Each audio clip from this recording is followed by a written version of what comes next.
Right then YouTube, I'm Scart Newton, and today we've got a bit of a double whammy video for you.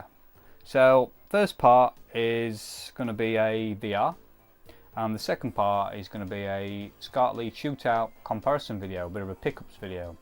So back to part one. Now this is from the new lads on the block, Team CHAV. I'll pop a link to their channel below. If you've not checked them out, then get your sends across. Give them a like, comment and subscribe. Tell them I sent you. And if you're watching this, you probably know who they are.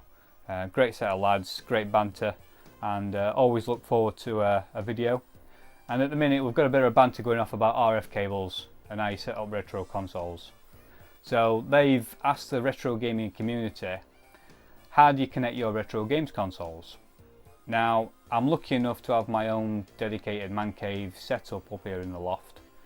Now I appreciate that not everyone's got the space or the room or the time or whatever, but when I built this games loft, I wanted everything set up ready to go. If I had stuff in boxes, it won't get played because I'm a little bit lazy like that. So if I had to dig out each console individually and set it up, then it wouldn't happen. So I've done it so everything is set up ready to go at the flick of probably 2-3 switches. And it's all ready to go. Just pull up my little camping chair and off I go. So you've probably seen my room set up before. If you've not, then I'll pop a link below to my my last room tour that I did in December 2015. But today I'm going to answer the question, how do I play my retro consoles? And I'm going to go into a bit more depth and just let you know how it all goes down. So anyway, do some panning, shall we? So this is my MX4000 21-inch, very nice consumer CRT, the Philips tube, Danish. And then to the right we've got the bigger version, the bigger brother, MX7000. Now both of these are new, they're both being replaced. This one I got from Manchester a few weeks ago and it replaced an old one. And then my MX4000 is being upgraded to a better software, better picture really. Got that from King Arthur, fellow tuber. So back to the main centerpiece, that's my games cabinet. So what systems have I got? Apologies for the white balance there, but it's zooming on the PC Engine. So top left we've got my Mega Drive, Mega CD and my 32X. Now Team CHAV have asked what are the systems modified? Do you use different systems for different regions? So this is all the systems I own. I'll tell you, I have got a few more, but they're not on display. That's my original Mega CD, PAL. The Mega Drive is fully modded. It's got 50-60 Hz. It's got English/Japanese language, and it's also overclocked. So standard clock speed is about 7 MHz, and it overclocks to about 12. So what that means is if you're playing Sonic and you collect 100 rings and you get hit, he falls back very, very, very slowly. My 32X, which is very, very kindly been recently resurrected, shall I say. Rockstar Runner 7, Mika, all the way from Finland, sent it to them because I knackered it up. But that can run 50-60 Hz.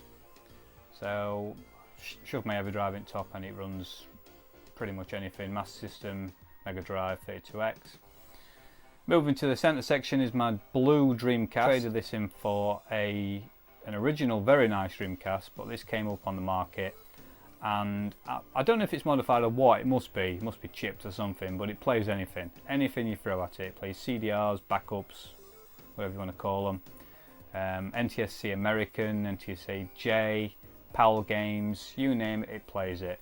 And it's got the very nice transparent blue case. I don't know if it's the more expensive cases that I've found around on the internet, but yeah, I liked it and I swapped it for an original one and some money.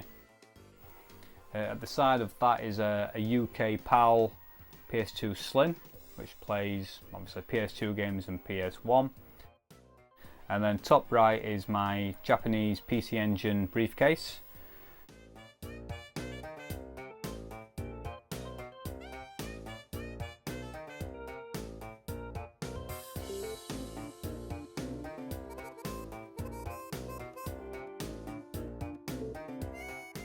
The PC Engine was modified by Fredrik, all the way from Switzerland. Standard, they just output composite or composite, rubbish picture, horrible, horrible. It's now been modded for RGB Scart, and it looks shit up.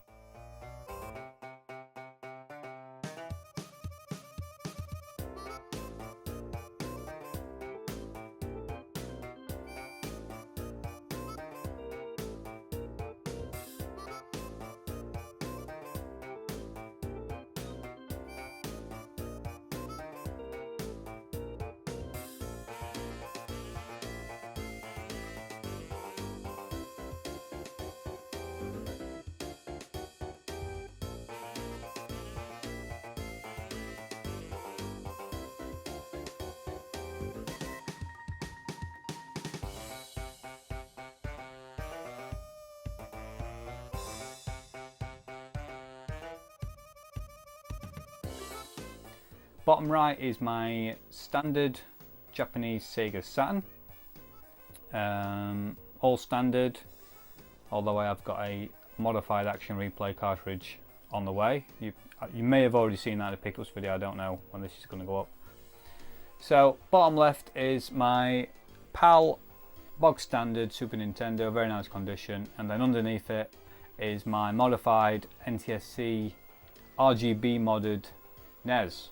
Very nice, and that uses a Mega Drive 2 Scart lead.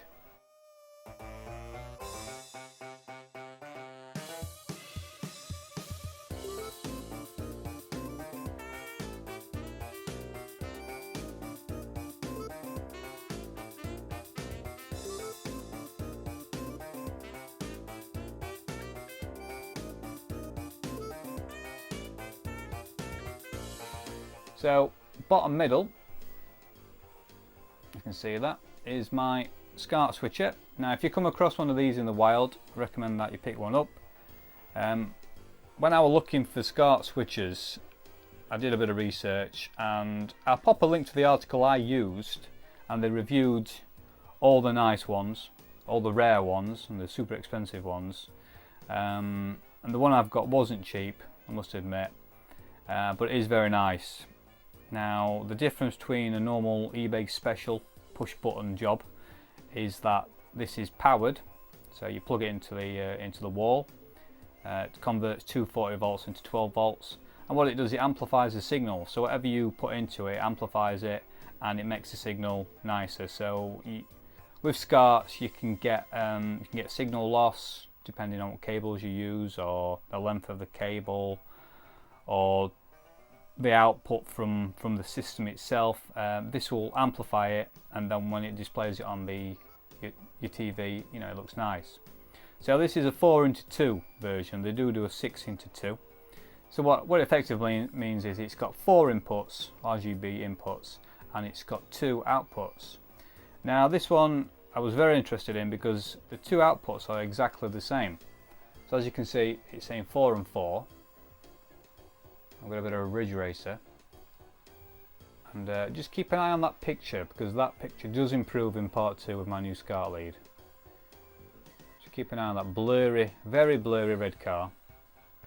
But yeah, I wanted that because it outputs 2 exact outputs, so I can have 2 TVs, so I can pick to play on a bigger TV, or I can run one output to my laptop for when I do my live streams, and then keep the other output onto my normal CRT, or I can run one to my scaler, which I've not shown you, have I? Got my scaler behind my consoleized MVS, and that goes up to the Tate screen for my Tate games from my Japanese Saturn. So you've got quite a few combinations, and what you can do, you can actually have different consoles, 2 different consoles playing at once on 2 different TVs. So I could have my Mega Drive on the left and I could have a SNES on the right. I don't know why. Maybe if I had 2 people, you know, I had a friend over or whatever, they wanted to play on Super Mario World, I could stick Sonic 2 on. I don't know, but you know, it's there if I ever do want it. So that's my rough setup. I'll probably move a bit closer and we'll talk a bit more, shall we? I'll bore you a bit more. Right then, so before I start going into too much detail about how I connect up my retro games consoles, I thought I'd best do a quick overview of what other cables are out there and what came with your consoles when you bought them back in the day, and how everything connected up. So first of all, you've got your typical box standard RF cable. This is a Super Nintendo one, so that goes into the console, and then on the other end that goes into the back of the TV. You set it on, well, back in the day you used to set it on like channel 8, channel 9, that's what I used to do, and then you tune it in using the analog frequency. Not something we use now because it's all digital, but you just tune it in until you get a picture on the screen, and yeah, it carries sound and video in one go, so it looks pretty crap, I'll be honest with you. Knowing what I know now, and probably knowing what you guys know, it looks pretty rubbish. It's a very blurry image, and yeah, it looks crap, it looks rubbish. So moving forward ever so slightly is composite or composite or composite or composite. This is the next step up from RF. So you've got yellow, red and white. Yellow is your video, and then you've got your sound, so you've got your red right, and then left is white audio. So because it's split, it splits the sound from the video. It's ever so slightly better than using RF. Now RF and composite is what usually came with the systems back in the day. So if you got a Mega Drive, you got an RF cable. I know I did, that's what I used. And when you're 10-year-old and you sat in your bedroom, you don't really bother, you just want to play the game. That's all I wanted to do. And I was none the wiser, you know what I mean? I just sat there and I played my Sonic 2, and I thought it looked great. It was only until recently, a few years ago, I discovered RGB Scart, and I was mind blown. I really was. And I think once you discover a better way to connect up your games consoles, you never go back. It's like comparing standard definition TV with high definition TV. That's what it's like comparing it. Once you've seen the better way of viewing something, you're not going to go back. It's simple as that. So the best way to connect up a retro games console, in my opinion, and probably the cheapest way, is to get yourself a dedicated RGB SCART cable. Now this is what a SCART cable looks like. Now don't be fooled, because there are various different SCART variations. This is RGB SCART. RGB stands for red, green and blue. But you can get composite SCARTs. So what people do is they wire, or manufacturers, they wire composite or composite into the actual SCART connector. So you've got to make sure you go for the RGB SCART cable. Various companies sell them, which takes me on to part 2 actually, later on. You can pick up pretty much any RGB SCART cable for games consoles. Most of them out of the box were RGB ready, apart from the NES, which I've had modded, PC Engine, which I've had modded. Master System 1 was RGB, Master System 2 they went back to RF and composite, I think. Dreamcast is SCART, but you can also use VGA, which is a different connector altogether. PlayStation 2 was SCART, etc. What was I saying? Yeah, you can buy all these SCART cables from eBay, but buyer be warned, they are different, various qualities out there on the market, which I will show in part 2. So stay tuned for that. So that's just a very quick overview of how you can connect up your retro games consoles. I mean, we could be here all day. We could start talking about how to connect up to your LCD, LED, plasma, whatever TV. But in this video, I'm just showing you retro TVs, CRTs. That's what I use. There's no plasma, no bloody modern LED, anything like that up here. It's good old CRT. So that's that then, isn't it? So a bit of a close-up of my 4x2 matrix switcher from Shinybo, also come under the name of Skytronic. So if you see any of those, pick them up.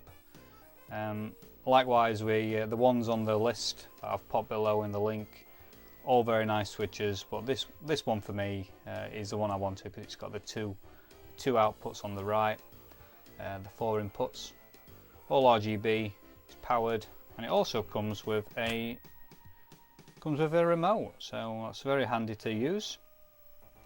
So I've done this very crude diagram. Got let loose with a marker pen earlier on. Just turned the Dreamcast on. Didn't want to leave it on before because it's super loud. But hopefully you can work that out. So I've got, this is my Scart switcher, obviously. 4 inputs, 2 outputs. So the 2 outputs, it doesn't matter. I can turn these Scart leads about, but I can have one MX400, that should be MX4000. So one can go to that. I can disconnect that and plug in my scaler. And then likewise on the other output I can put my MX7000, which is my bigger CRT, to my laptop. So normally what I have one going to the laptop and one going to my MX4000. So when I'm doing my GRSs, my live streams, I can play on my CRT whilst the other output is going to my laptop. So that's how I do that. Obviously it's all on proper consoles, none of it's emulated.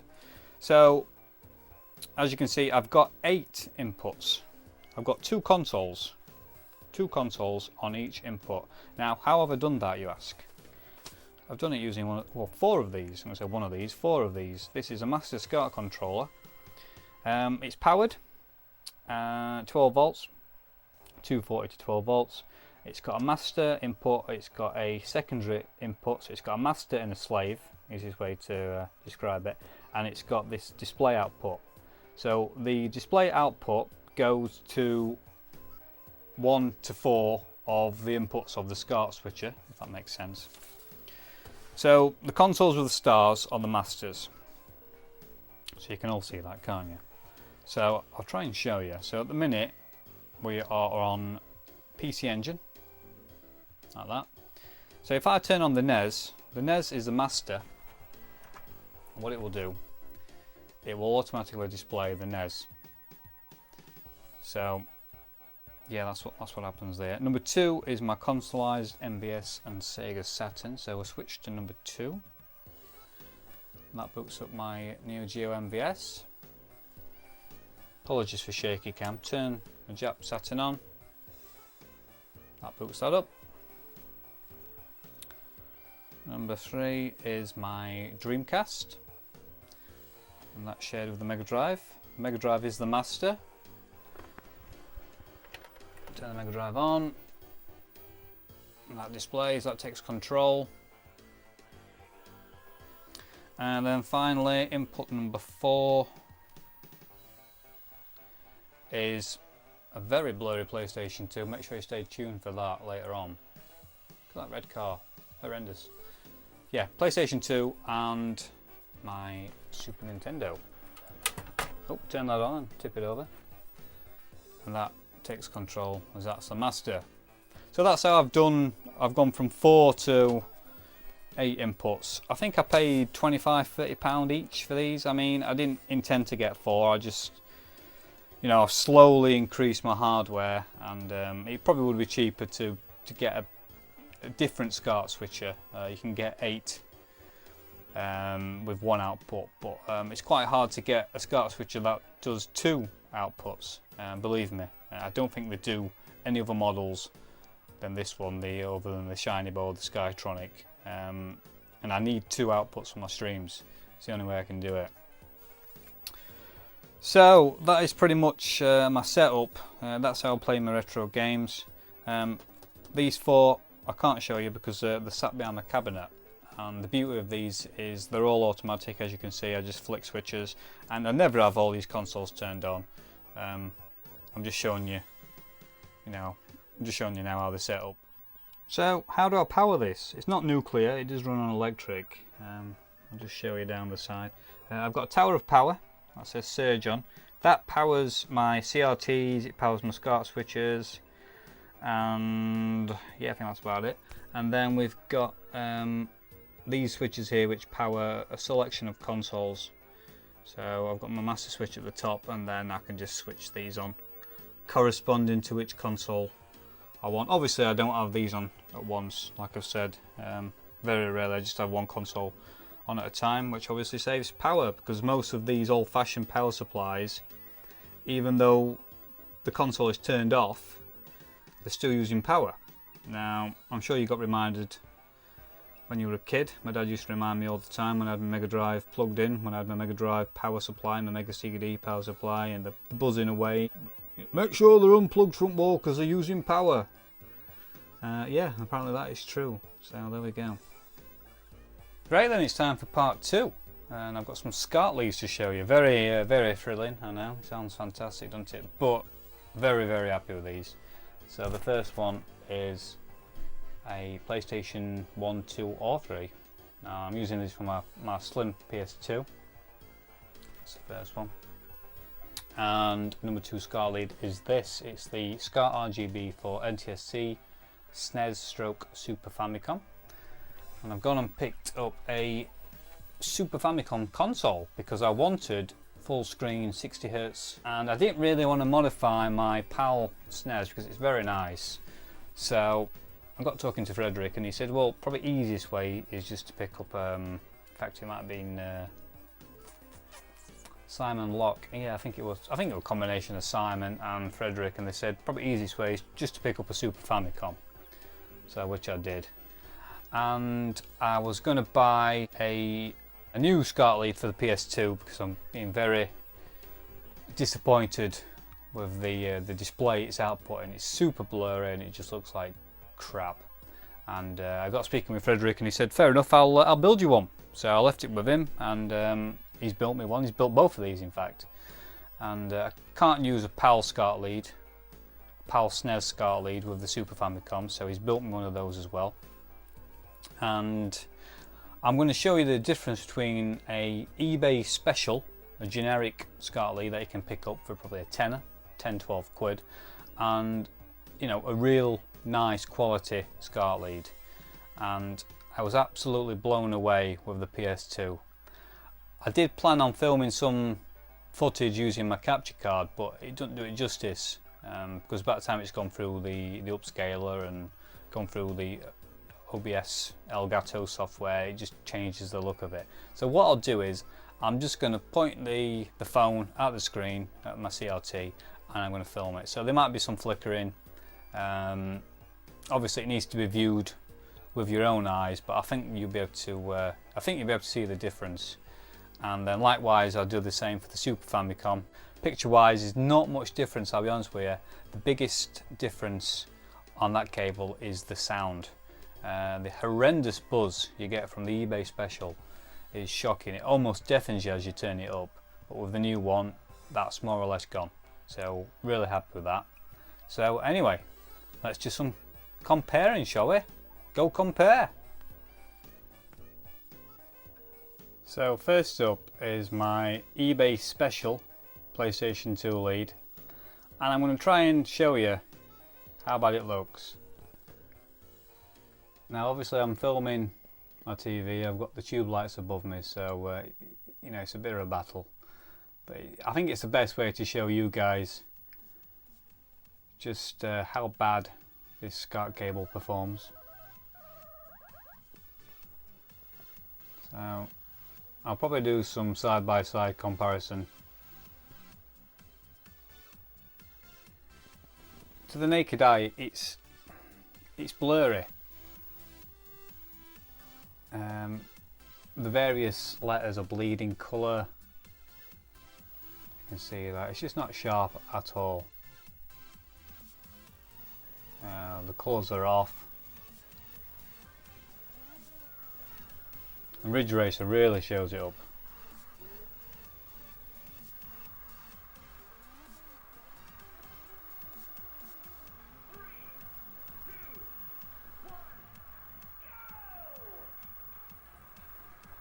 Hopefully you can see that compared to my my new Scart lead from Fredrik.